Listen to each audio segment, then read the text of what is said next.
story begins, Jacob Marley, long-term business partner of Ebenezer Scrooge, had been dead for 7 years. Scrooge had been his only friend and mourner, and even he was not moved by his death in the slightest. Now, 7 years on, it was Christmas Eve, and Scrooge was busy, as usual, in his counting house. The weather was cold, bleak, and biting, and although it was only 3 o'clock, it was already quite dark. Scrooge's door was open so that he could keep an eye upon his clerk, who was copying letters in a dismal, cold little cell beyond. "A Merry Christmas, Uncle! God save you!" It was the voice of Scrooge's nephew, who had come upon him so quickly that this was the first intimation of his approach. Bah! Humbug!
Christmas a humbug, Uncle?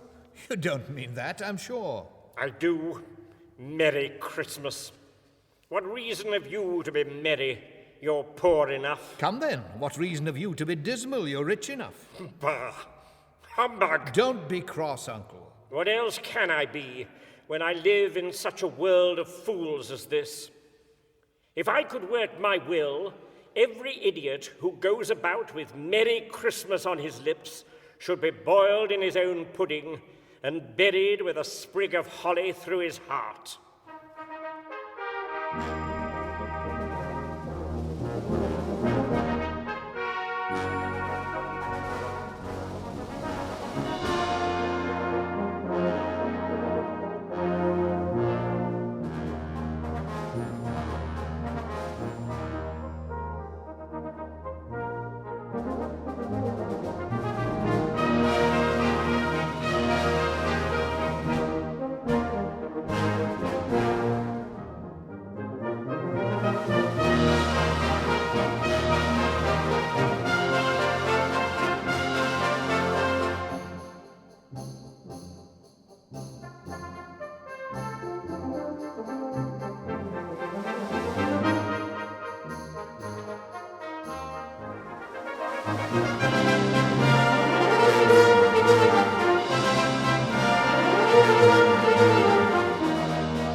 Nephew, keep Christmas in your own way, and let me keep it in mine. Keep it, repeated the nephew, but you don't keep it. Let me leave it alone, then. Much good may it do you. There are many things from which I might have derived good, by which I have not profited. But I have always thought of Christmas as a good time, a kind, forgiving, charitable, pleasant time. The only time I know when men and women seem by one consent to open their shut-up hearts freely. And therefore, uncle, though it has never put a scrap of gold or silver in my pocket, I believe that it has done me good. And I say, God bless it. The clerk, Bob Cratchit, involuntarily applauded the nephew's speech, but becoming immediately sensible of the impropriety, he poked the fire and extinguished the last frail spark forever. Scrooge glowered at him. Let me hear another sound from you, and you'll keep your Christmas by losing your situation. Don't be angry, uncle. Come, dine with us tomorrow. Good afternoon. And a happy new year, uncle. Good afternoon. His nephew left the room without an angry word. He stopped at the outer door to bestow the season's greetings on the clerk, who, cold as he was, showed more warmth than Scrooge, and returned them cordially.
There's another fellow, my clerk, with 15 shillings a week and a wife and family, talking about a Merry Christmas. I'll retire to Bedlam. In letting out the nephew, the poor clerk had let in 2 other gentlemen who were seeking money for the destitute. Are there no prisons? Plenty of prisons, they replied. The union workhouses, the treadmill, and the poor laws are in full vigor? All very busy, sir. Oh, I was afraid something had occurred to stop them in their useful course. I help support the establishments I have mentioned, and those who are badly off must go there. Many can't go there, and many would rather die. If they would rather die, they had better do it and decrease the surplus population. Good afternoon, gentlemen.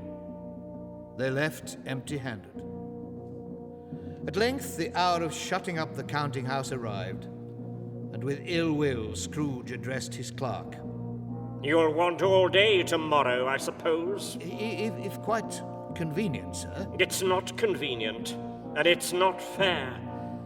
If I was to stop half a crown for it, you'd think yourself ill-used, I'll be bound.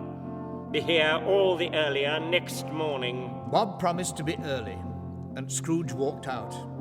The clerk closed the office in a twinkling and ran home as fast as he could to Camden Town, to his family, and a game of blind man's bluff.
Scrooge lived in a gloomy suite of rooms that had once belonged to Jacob Marley. Scrooge put his key in the lock, when suddenly he saw the door's knocker change to become Marley's face. It was horrible, but before he could blink, it became a knocker again. Scrooge pooh-poohed the phenomenon. He was not a fanciful man by nature, but he felt uneasy as he entered his cold, uncomfortable rooms. He looked behind the door, as if he half expected to see Marley's pigtail sticking out into the hall. Soon, however, Jacob Marley's face began to appear in all parts of the room. Suddenly the ghost of Marley stood before him, as he had been in life, but with a long, heavy chain around his waist. Jacob? Ebenezer, Why do you wear a chain, Jacob? I wear the chain I forged in life. I made it link by link and yard by yard. And because of the misery I caused in my lifetime, I must travel with no rest, no peace, just the incessant torture of remorse. But you were always a good man of business. Mankind was my business. The common welfare was my business. Charity, mercy, forbearance, and benevolence were all my business. The dealings of my trade were but a drop of water in the comprehensive ocean of my business. You still have a chance. You will be haunted by 3 spirits. Expect the first when the bell tolls 1. Scrooge tried to say humbug, but stopped at the first syllable and went straight to bed without undressing. He woke up. It was dark. He heard the church bells chime 12. He knew that was impossible. It was 2 o'clock when he went to bed, and he couldn't have slept through the night and day.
Marley's ghost bothered Scrooge exceedingly.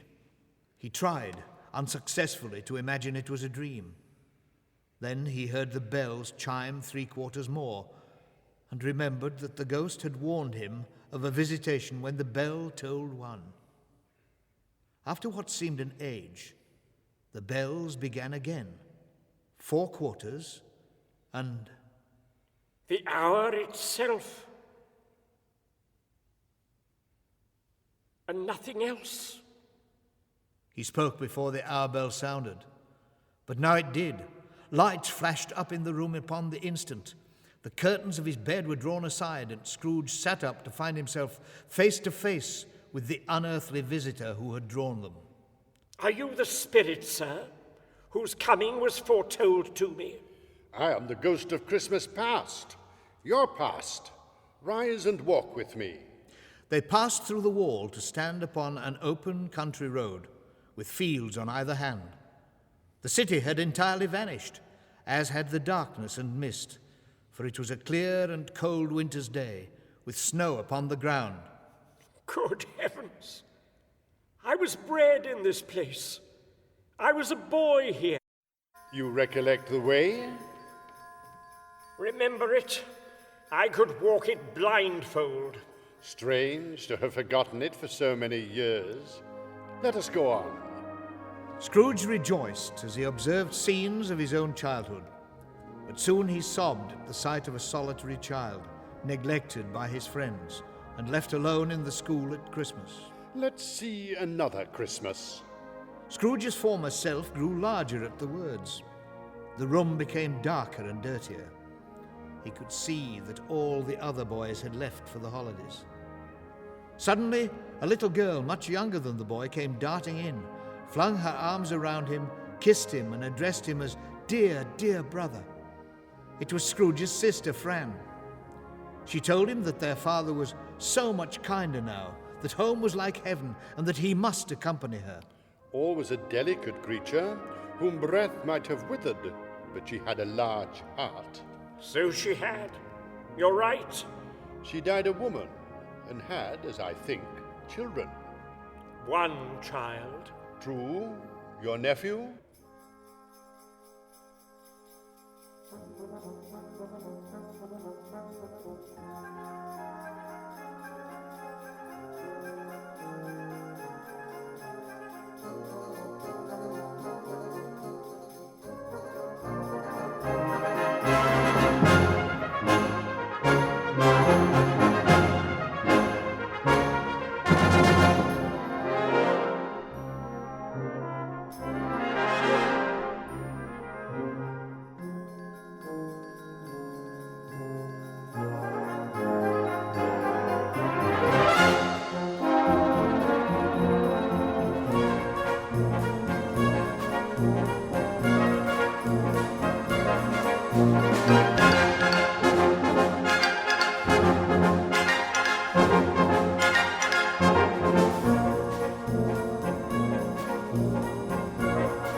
Scrooge was then taken to a warehouse, where he was an apprentice, and the sight of his old master, the jolly old Fezziwig, filled him with joy. Christmas at the Fezziwig household was pure celebration, with music, dancing, and great food. And at the end of the evening, when the Fezziwigs had wished everyone a Merry Christmas, the two apprentices, Scrooge and Dick, now in bed, praised their employer's generosity and kindness. Why were you so grateful? He had spent but a few pounds of your mortal money, 3 or 4 perhaps. Is that so much that he deserved such praise? It wasn't that, Spirit. He had the power to render us happy or unhappy, to make our service light or burdensome. The happiness he gave was as great as if it cost a... Scrooge, still with the image of the Fezziwigs in his mind, thought about his own clerk, Bob Cratchit, and he grew silent. Standing beside the ghost, he saw himself as a young man, being rejected by his long-term girlfriend. She told him that she felt she had become a distant second to his love of money. The memory of it hurt him greatly, and he implored the ghost to show him no more. But unheeding, the ghost forced him to observe another scene. Again it was Christmas, and Scrooge gasped as he saw his former girlfriend clearly delighted with her daughter. There were other children in the room, and a sense of joyous revelry prevailed. Finally, the father arrived home laden with presents, and turning to his wife, he said, "I saw Scrooge this afternoon, through the window of his office." And he added, "His partner lies upon the point of death, I hear, and there he sits alone." Spirit, no more. Leave me. Take me back. Haunt me no longer.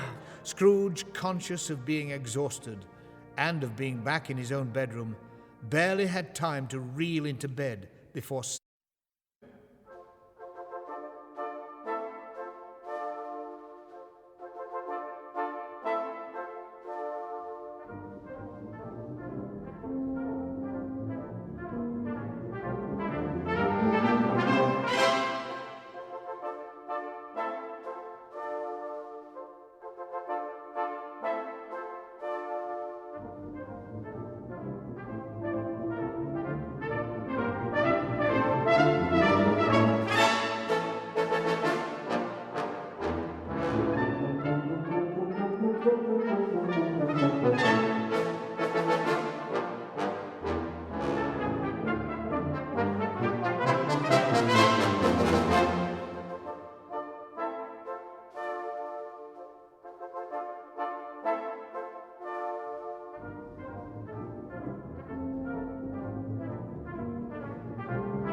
Scrooge sat up in bed. He did not need telling that the bell was again upon the stroke of 1. Now, being prepared for almost anything, he was not by any means prepared for nothing. And consequently, when the bell struck 1 and no shape appeared, he was taken with a violent fit of trembling. 15 minutes passed, and nothing. He got out of bed and shuffled in his slippers to the door. The moment his hand was upon the doorknob, a strange voice called him by name and bade him enter. It was his own room, but it had undergone a surprising transformation, reflecting Christmas joy in abundance. The spirit's eyes were clear and kind, but even so, Scrooge did not like to meet them. I am the ghost of Christmas present. Look upon me. You have never seen the like of me before? I don't believe I have. But tonight, if you have aught to teach me, let me profit by it. Touch my robe. Instantly, all the Christmas decorations, the plentiful food, and even the room itself disappeared, and they were standing in the city street on Christmas morning. Although there was nothing cheerful about the climate or the town, the mood of the people made up for it. Hordes of them emerged from scores of by-streets carrying their dinners to the bakers' shops. The spirit stood beside Scrooge in a baker's doorway, and lifting the covers as the bearers passed, sprinkled incense on their dinners from his torch. 'Twas an uncommon kind of torch, for once or twice, when angry words were exchanged between dinner carriers who had jostled each other, he shed from it a few drops of water on them, and their good humour was restored directly. For they say it's a shame to quarrel on Christmas Day, and so it is. God love it, so it is.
The spirit took Scrooge to Bob Cratchit's house. At the threshold of the door, the spirit smiled and blessed the dwelling with a sprinkling from his torch. Mrs. Cratchit and their second daughter Belinda were laying the table, while Master Peter Cratchit plunged a fork into the saucepan of potatoes. Two smaller Cratchits, boy and girl, came tearing in, screaming that outside the baker's they had smelt the goose and knew it for their own. Mrs. Cratchit wondered where Bob had got to, with Tiny Tim, and the eldest daughter, Martha, still hadn't arrived. Eventually, Martha walked into the family home, and soon thereafter the two young Cratchits heard their father approaching and begged her to hide. In walked Bob, with Tiny Tim on his shoulder. Alas for Tiny Tim, he bore a little crutch, and his limbs were supported by an iron frame. "Why, where's our Martha?" cried Bob. "Not coming," said Mother. "Not coming on Christmas Day?" replied a devastated Bob. But not wishing to see her father disappointed, even if it was only a joke, Martha ran from behind the closet into his arms. "How did Tiny Tim behave?" asked Mrs. Cratchit as Bob gave Martha a big hug. "As good as gold," said Bob, "and better. Somehow he gets thoughtful sitting by himself so much, and he thinks the strangest things you ever heard.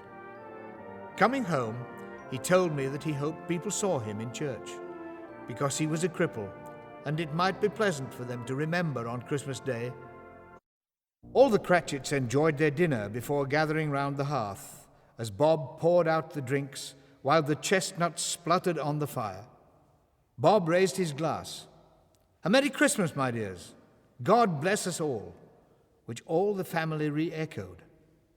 "God bless us, everyone," said Tiny Tim, the last of all. Spirit, tell me if Tiny Tim will live. I see a vacant seat and a crutch without an owner. If these shadows remain unaltered by the future, the child will die. Oh, no, kind spirit. Say he will be spared. If he be like to die, he had better do it, and to decrease the surplus population. Scrooge hung his head in penitence and grief to hear his own words quoted by the spirit. Scrooge raised his head again as Bob offered another toast. "I'll give you Mr. Scrooge, the founder of the feast." This made Mrs. Cratchit angry, and she described Scrooge as odious, stingy, hard, and unfeeling. But Bob reminded her that it was Christmas Day, whereupon she relented and drank the toast, followed by the children. The shadow passed, and they were happy, grateful, pleased with one another, and contented with the time.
The ghost took Scrooge on distant travels.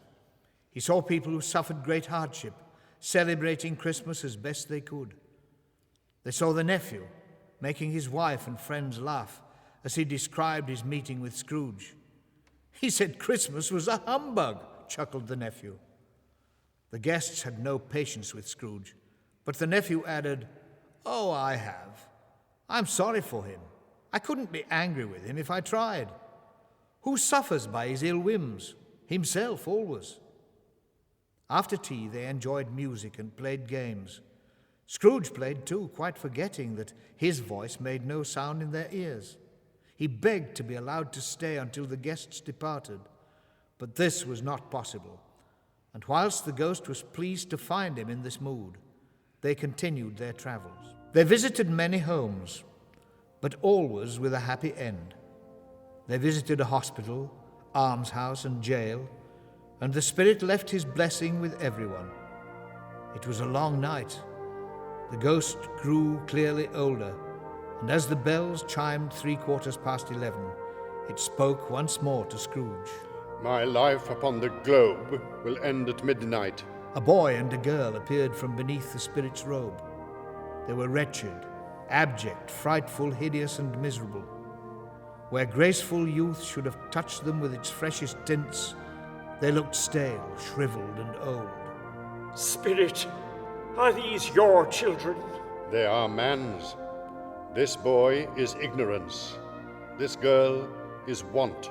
Have they no refuge or resource? Are there no prisons? Are there no workhouses? And as the spirit once again turned Scrooge's own words upon him, the bell struck 12. As the last of the phantoms gravely approached, Scrooge went down on one knee. Am I in the presence of Christmas yet to come? The spirit beckoned Scrooge to follow him. In the city streets, people were talking about Scrooge's death and condemning him as a lifelong cheapskate. It made Scrooge shudder and feel very cold. Next, they went to a disreputable part of town, and Scrooge watched in horror as a charwoman, a laundress, and an undertaker's man tried to sell his clothes, his bed linen, everything he had owned. Then he saw himself lying dead in his own house alone. Scrooge urged the spirit to leave the dreadful scene. They returned to Bob Cratchit's house, where the family were waiting for Bob to return from visiting Tiny Tim's grave. Upon his return, they all vowed to remember Tiny Tim in their heart. As the Cratchits talked about their future, the spirit took Scrooge to view his former residence, his former office, and the place where he was buried in a neglected grave. Good Spirit, I am not the man I was. Your nature intercedes for me and pities me. Assure me that I may yet change these shadows you have shown me by an altered life. I will honor Christmas in my heart and try to keep it all the year.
When Scrooge woke from his deep sleep, he was a changed man. For one thing, he was laughing. It was Christmas Day. Outside, he surprised everyone with his generosity and joyous greetings, and he enjoyed Christmas dinner with his nephew. Next morning, Bob Cratchit was a little late for work, and Scrooge called to him in an angry voice. Bob apologized and promised it wouldn't happen again. I will not stand for this kind of thing a minute longer, and therefore I'm about to raise your salary and endeavor to assist your struggling family. A Merry Christmas, Bob, my good fellow. A merrier Christmas than I have given you for many a year. Scrooge was better than his word. He did it all, and infinitely more. And to Tiny Tim, who didn't die, he became a second father. In fact, he became as good a friend, as good a master, and as good a man as the good old city knew. And it was always said of him that he knew how to keep Christmas well, if any man alive possessed the knowledge. May that be truly said of all of us. And as Tiny Tim observed, God bless us, everyone.